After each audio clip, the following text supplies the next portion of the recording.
السلام عليكم ورحمة الله وبركاته. ازيكم حبايبي؟ عاملين ايه؟ النهارده فيديو جديد من فيديوهات قناتنا، اتمنى ان هو يحوز على اعجابك. النهارده هنتكلم عن موضوع مهم جدا، وهو هل لازم الحامل تكمل الشهر التاسع بالكامل؟ وما هي اعراض الولادة؟ تعالي كده نجاوب على الاستفسار بتاعنا النهارده في عجالة زي ما انت متعودة مني.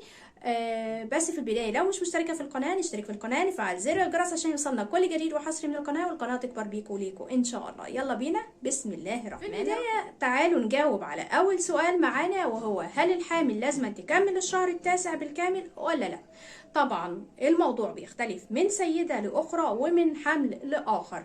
يعني مش كل حمل ليكي هيكون زي التاني، وكمان مش هتكون حالتك الصحية ووضع جنينك هو نفس وضع جنين والحالة الصحية لحامل أخرى. فالموضوع زي ما قلنا متوقف على حالتك الصحية وكمان على وضع الجنين بتاعك. ولكن في الغالب بيكون الولادة بتتم ما بين الأسبوع 36 للأسبوع 40 من أسابيع حملك، أي في بداية أو منتصف الشهر التاسع.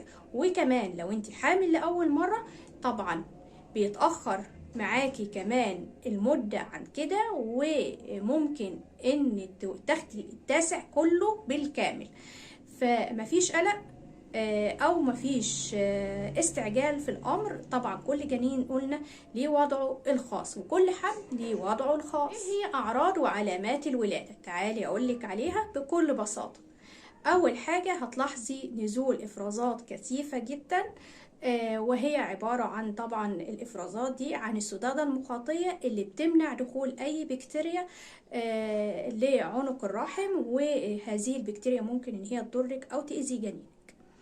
كمان هتلاقي نزول سوائل أو مية، سواء بكميات يعني مستمرة، بكميات كبيرة ومستمرة، أو على فترات.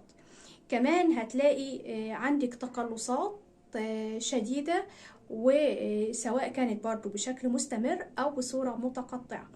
كمان هتلاقي عندك ألم شديد في الظهر. كل دي أعراض هتلاحظيها طبعا، وهتعرفي منها ان موعد الولادة على يعني فترة قريبة، وان انتي تبدأي بقى تستعدي للمخاض.